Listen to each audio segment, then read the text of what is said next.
I'm GK Barry. What are we doing? If we see Sebastian, we're going to go. I feel sick. And I'm the subject of a notorious gossip site where strangers comment on my life. Get out safely and cross the road. Getting out safely. I'm getting hit by a car for this. So when the BBC asked if I wanted to turn investigator and track down the mysterious owner... Is that him? I didn't think twice. I'm going to sniff around like a dog in heat.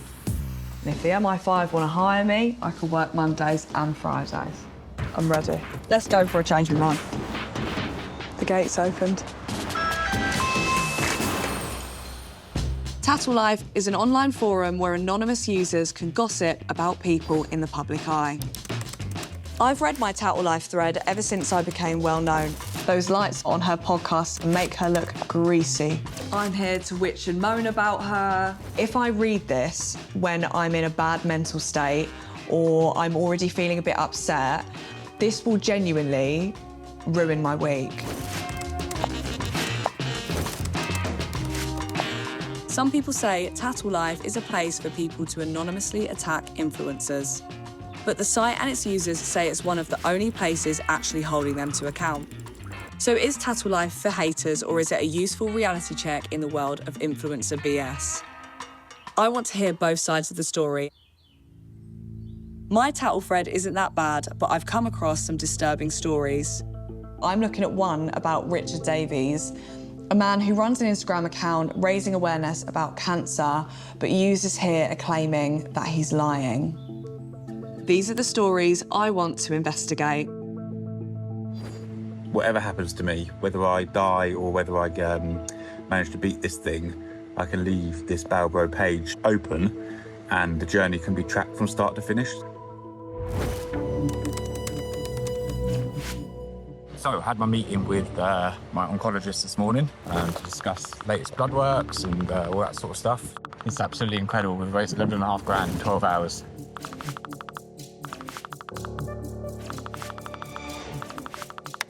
There have been horrendous accusations on message boards and social media that I have taken the GoFundMe money and blown it on expensive clothes. I mean, obviously, I have stage 4 cancer. Having to prove it is a bit crazy. Unfortunately, it's very, very bad news. The chemotherapy hasn't worked. And I've been told that I won't make Christmas now. There's nothing that we can do. There's nothing that can be done.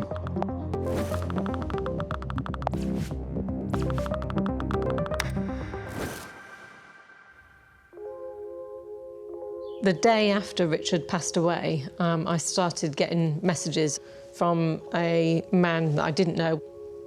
You and him are both frauds. When are your flights to Brazil? Prove that scum bucket is dead. They were convinced that Richard wasn't dead. They wanted to contact the registry office to get his death certificate.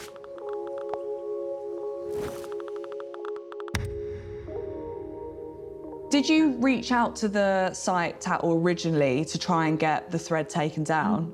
Oh, loads of times. All of our family actually emailed them as well. We even commissioned a solicitors. Not one of us got a response. They never replied at all? No, couldn't get anything from them.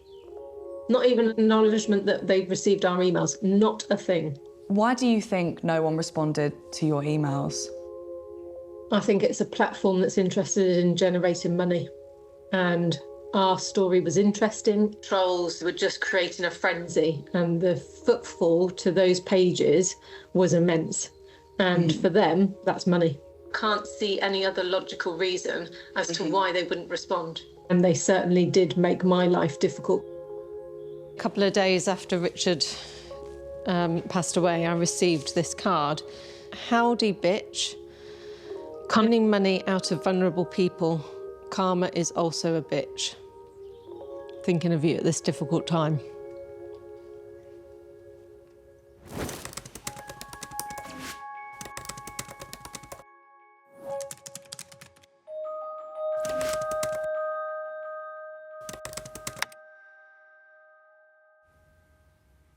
I think The users on this thread really wanted to think that they'd uncovered something.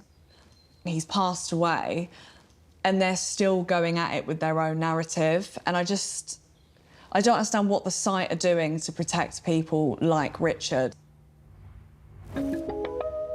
On the main page, it says about Tattle Life.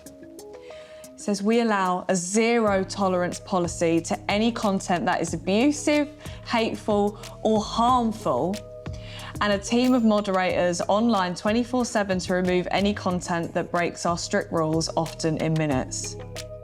So how come they leave these posts on there? So they've got a bit at the bottom of the site which says, contact us. What should the subject be? Request for an interview? I feel like that will scare them off. Just to let you know, I'm airing your dirty laundry on telly. Opportunity to give your side. Kiss. We are keen to ensure your views are fairly and accurately presented.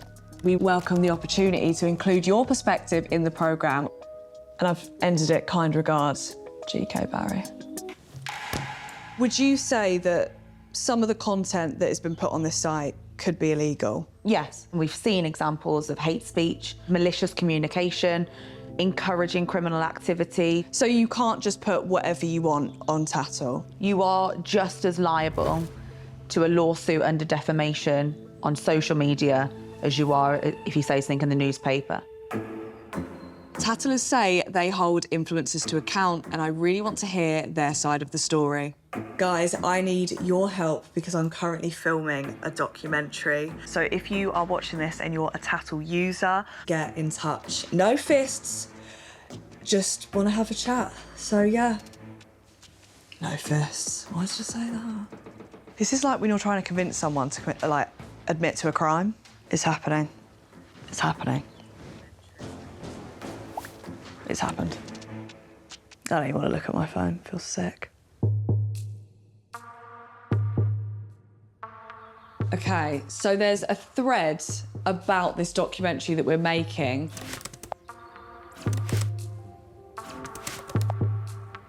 Guys, I don't think they like us very much. Oh, God. Guys, they hate us. They hate us, they hate me. People are brutal. I really wasn't sure if anyone was going to get in touch, but then I get an email. A Tattle user has just agreed to speak to me. I think she's here. Wish me luck. Take a seat. How did you hear about Tattle? It started off because I used to watch family vloggers. Right. And I realised how toxic some of these family vloggers were. What is it about people showing their family's children that is bad? I think because the kids can't consent. For example, on the family, I read it on Tattle, that they'd gone on some van trip and one of the kids was wearing the same pyjamas for 4 videos, day and night. So it looked like this child hadn't washed. To me, that would be horrendous. I shower twice a day. And there was a full thread on the fact that someone should genuinely question the children's welfare. If you are so interested, Yeah. why not just watch the video? I wouldn't want them to be able to be monetising my views. If I can report stuff that is going on, because I've reported stuff to the police before. Oh, really? That I've seen from videos of the family. You're posting your opinion about something, so you can't expect to not get an opinion back. Have I got one? Shall I have a look? Ella Rutherford, Tattle. Oh, babe, someone said she's a footballer and quite butch. Yeah, apparently we're a PR relationship. You go on there because you know there's going to be something there that's also then going to upset you. Oh, it definitely has an impact. Like when we first met, I was a lights off, top on kind of girl. I slept in my makeup. Like I was very insecure when you first met me. I see what it can do to you. Like a lot of people probably think you're really thick-skinned and you are, but you're also a human being that's got feelings. I do. You do have a lot of feelings. I mean, it doesn't matter. I could sit all day and tell you stuff, but you still go looking for it. Yeah. I don't think that my Tattle page is actually that bad compared to a lot of other people's that I have read. Mine's pretty tame. Tattle Life started in 2018, and like its users, for years the owners remained anonymous. But in 2025, that all changed. Tattle Life has officially been exposed. This is Neil and Donna Sands. They were subject to harassment and bullying on Tattle. Neil and Donna were awarded £300,000 for defamation, and we can now reveal that the owner and the operator of Tattle is Sebastien Bond. A court recently set aside the judgment because it said the Sands had withheld what they knew about who and where Bond was, and concluded that Bond wasn't given proper notice of the case. But once his name was in the press, people began digging into his backstory. Before setting up Tattle, he'd run a vegan blog sharing recipes and lifestyle content. Hi, this is Bastian, aka Nest and Glow. Is that him? The book contains over 100 of the most popular recipes from Nest and Glow. He looks like a nice man. I'm sure he is a lovely man. He makes vegan food. His blog posts feel a world away from what's on Tattle. He's got a vegan website, you know, he's making lovely little bakes. So I don't understand the shift from that to creating Tattle Life. But I start to find possible clues in a video he shared online in 2018. I'm really disappointed every time someone leaves a negative comment. All the popular recipe books nowadays, well, all the best-selling ones at least, are just a face on the front cover, which I think is a bit of a sad indictment of society. For me, that gives me, I hate the fact that you're so popular that your face just sells out a cookbook. I've been living off my savings the last 2 years. In my opinion, I think he knows in his head here that he's gonna have to give this up at some point. Sebastian started Tattle Life not long after his vlog post, and his early posts gave a sense of his views. Why women support women is so toxic, why influencers are so insidious. I personally just think there's a bit of jealousy that these people were able to do it and he wasn't. By 2022, the site stated it had more than 300,000 registered users, and Sebastian was generating ad revenue of over £500,000. Sebastian has kept a low profile since being named, but the site has remained live. Tattle Life haven't replied to any of my emails, so it's time to take it up a level. So what I'm going to do is I'm going to do a video directly to Seb. Hopefully it gets shared round on Tattle. He sees it and graces me with his presence. This is a message for Sebastien Bond. I'm GK Barry. I've sent you an email and I think you might be ghosting me. I'm making a documentary about Tattle and I wanted your input on it. I know that a lot of people have been speculating that it's going to be one-sided, but I just want to have a really open and honest conversation. So hopefully you will come and talk to me and I'll hear from you soon. And also, big fan of your work, Seb. And those kidney bean brownies. Come on. So I'm going to send that off now and hopefully he replies. I feel like this is becoming very much a cat and mouse game and I am the cat and he is the mouse. But I really want to meet him and I do have faith, even if we have to take it up a level. I'm trying to gather more evidence about what's happening on the site and I've come across a story so upsetting. So there's a young girl called Princess Dickson who has died. I have watched Princess and her sister grow up on a TV series called Blinging Up Baby. They were so cute, so adorable. So this was a massive shock. Tattle claims that they don't speak about children on there, they don't bring people's kids into it. But a lot of the newspapers and the articles that I've seen have linked Princess's death to comments made on the site. So I think I want to try and meet her mum, Sophie, and understand more about what's happened. How amazing it is in here. Thank you. Is this a picture of Princess? Yeah. My little family began when I was 16. I fell pregnant when I was 16 with Princess, everything I've ever dreamed of. but always wanted to be a mum. Always wanted to be a mum. It was my dream. I remember coming across you from your show, and I remember the girls in matching outfits. They were the most incredible outfits as well. They were iconic. Tattle says that it is a website to basically hold influencers accountable. What's your opinion on that? I'm not an influencer, it's not my job. First, I'm a mother who made an Instagram like the other however many thousands, millions of people in the world, and posted lovely pictures of my children who I'm proud of.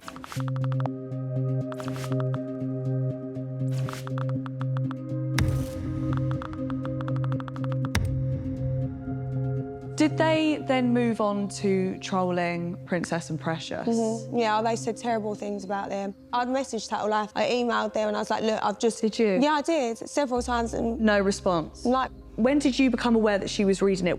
I'll never forget, we had a takeaway this one time and she was like eating extra Chinese and telling me she's eating extra Chinese. And I always say to my children, if you can't talk to me about it, you feel embarrassed or you feel whatever, write it down and then tell mummy that way. Okay. And yeah, she's written, there was a statement thing saying how skinny I was and I will have a eating disorder, which is why I'm trying to eat more.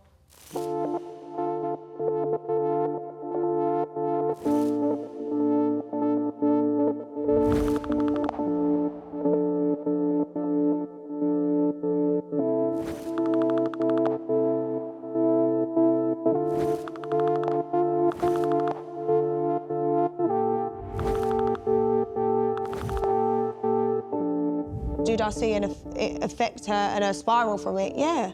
And then when they knew she was online and looking at it, targeting her. Wow, pack of wolves on that little girl. I don't understand these people. Like, you don't do that to little children.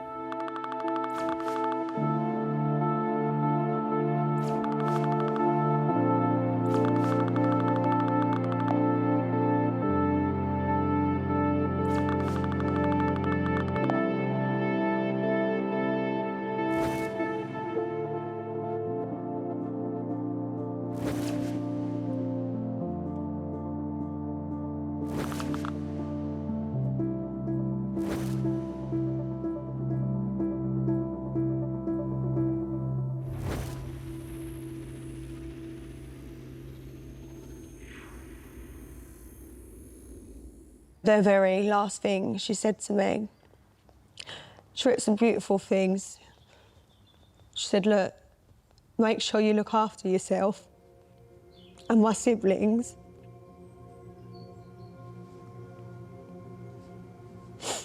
And she said to me, you better not let me down, you better not let yourself go, you better stand on business and do not let them see you weak.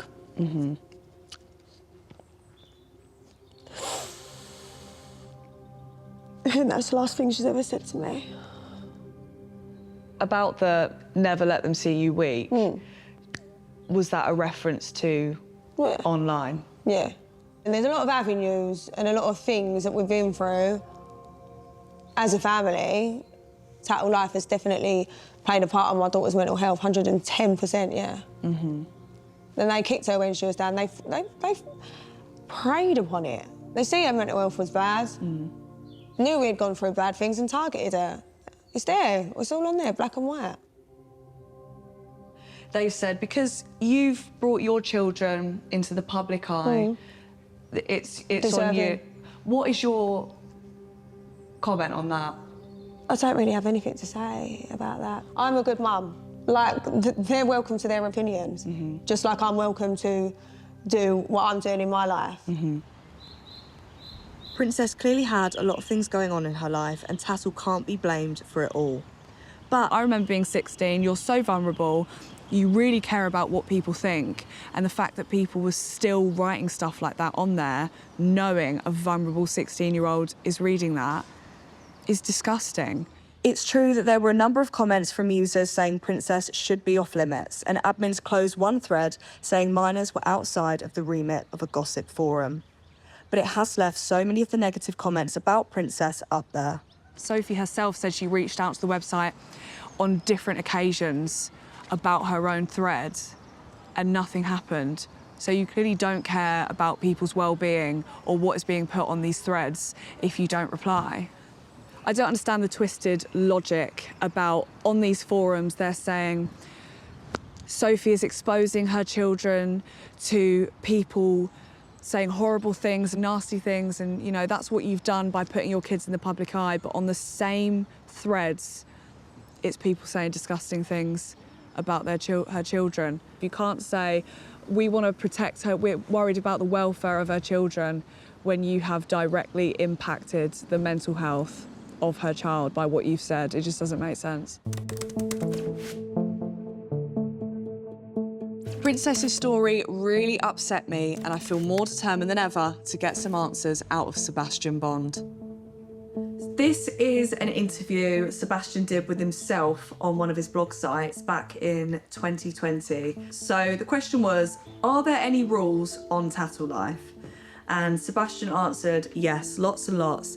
For instance, we don't allow threads on people that are having mental health issues or going through a difficult time like child bereavement. We're not here to make anyone's life difficult that is already struggling. I think it just makes me really annoyed, saying that you would never pile on with someone that's already dealing with something like child bereavement. That's exactly what's happening to Sophie. And again, nothing's being done about it. After Princess passed away, we archived Sophie's Tattle Life threads. But looking at it now, some of the comments have been changed. So on the original thread, it says ugly, describing the girls. And now they've been replaced with the word weird. Usually on the website, if a comment has been changed, it will say edited, or a moderator has edited the comment. On all of these, it doesn't say anything. So it looks like these were the original posts and words that were said. It's very sneaky. We've got proof here that they've been changing the words that users have been saying, and I'm just intrigued to know what Tattle users think of that, considering the whole point of the site is free speech. What do I know? Who would be legally responsible for these posts? Would it be the person posting or the platform hosting it? The site or the operator is protected by law until the claimant, the person suing, can show three things. The first one is that they can't find the identity of the comment poster. Right.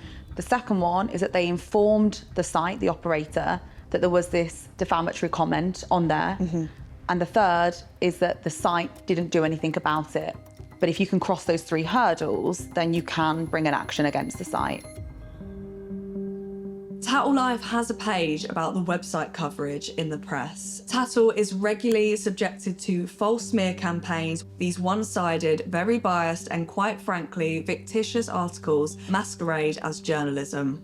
I mean, obviously, I don't think they like journalists. They just say that they're not doing anything wrong. Obviously, they don't like people sniffing around, but they also say that they don't like the fact that no one's ever said their side, you know, they won't give their side of the story to what they're doing.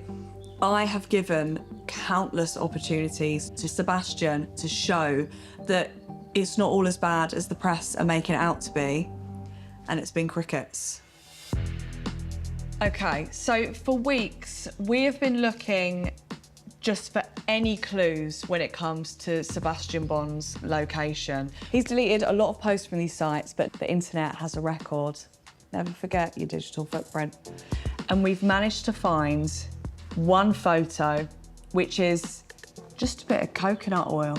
If you right-click on the image, it brings up the metadata of where the image was taken. It has a location on it. It shows you as well the exact road. So from that picture, we found the location of where the picture was posted online. It led to a house. Where are you gonna find houses? I'll tell you where, on a property site. I've gone on the property site, I found the house. It was sold 6 years ago.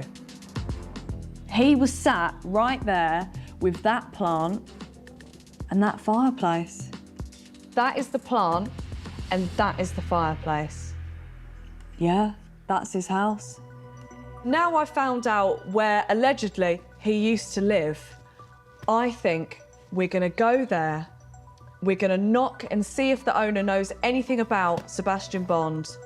I'm gonna sniff around like a dog in heat. in hopes that we find Sebastian Bond. And if the MI5 want to hire me, I can work Mondays and Fridays. I'm going to ask the neighbours. One thing about England is the neighbours know a lot. Down here to the left. But knowing Sebastian sold the property 6 years ago, I'm not hopeful the neighbours will remember him or know where he went. We have had a chat with some of the neighbours and they have confirmed that Sebastian did used to live around here.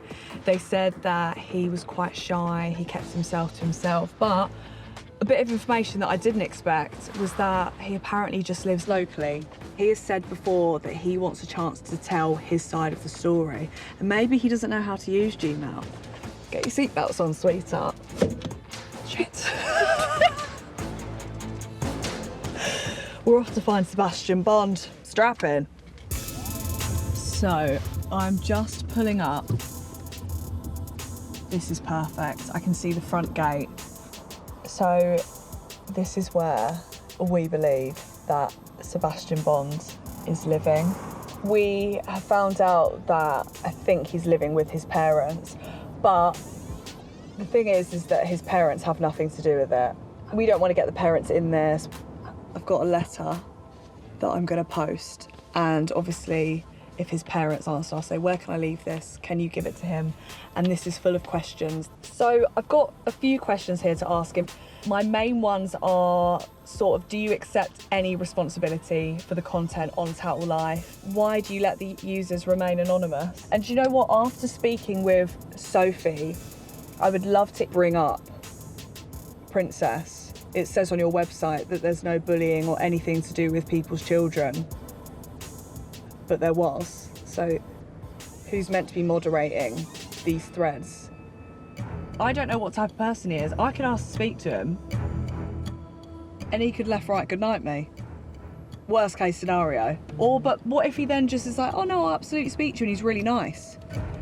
Then it's like, what? What? The red car's coming out. I was reversing. The gate just opened, a car just went to drive out slightly and then just reversed back in. What are we doing? If we see Sebastian, we're going to go. I feel sick. Who's that man? I can see something. Coming. I can see something else. I'm gonna pass out. Just get ready. We're going to get out safely and cross the road. Fuck getting out safely. I'm getting hit by a car for this. I'm ready. Let's go for a change of mind.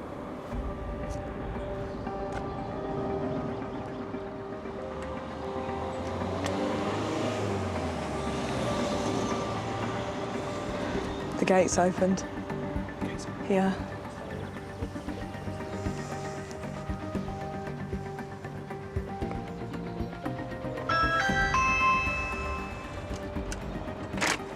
Hello. My name's Grace. I'm just with the BBC. I was wondering if Sebastian's in at all, if I could ask him any questions. No. Am I right to leave him a letter with any questions in? Grace.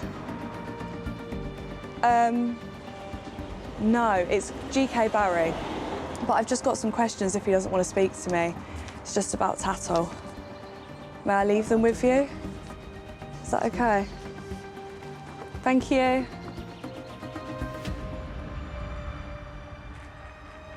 It will be in there, yeah. Thank you.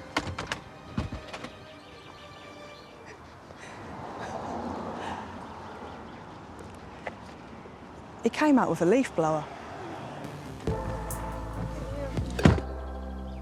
To be fair, I don't look like I'm part of the BBC. Do you know what I said in a panic? I went, it's GK Barry. I gave my stage name. I said it's GK Barry. So that's going to keep me up tonight. But I just didn't know what else to say than to show him who I was. I was expecting them to go, Sebastian doesn't live here. None of that was said. They just said I can't speak to him.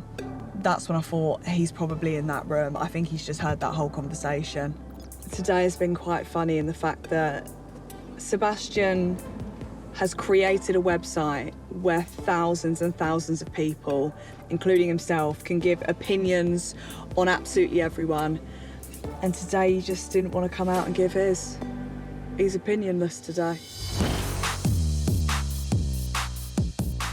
Sebastian didn't answer any of my questions, but the questions surrounding Tattle Life still stay the same.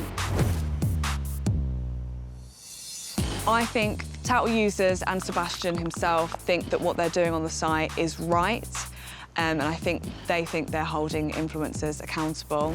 Why can't things that are untrue be taken off the site? Where Tattle Life has gone wrong is that there is no accountability when lies are being made up about influencers.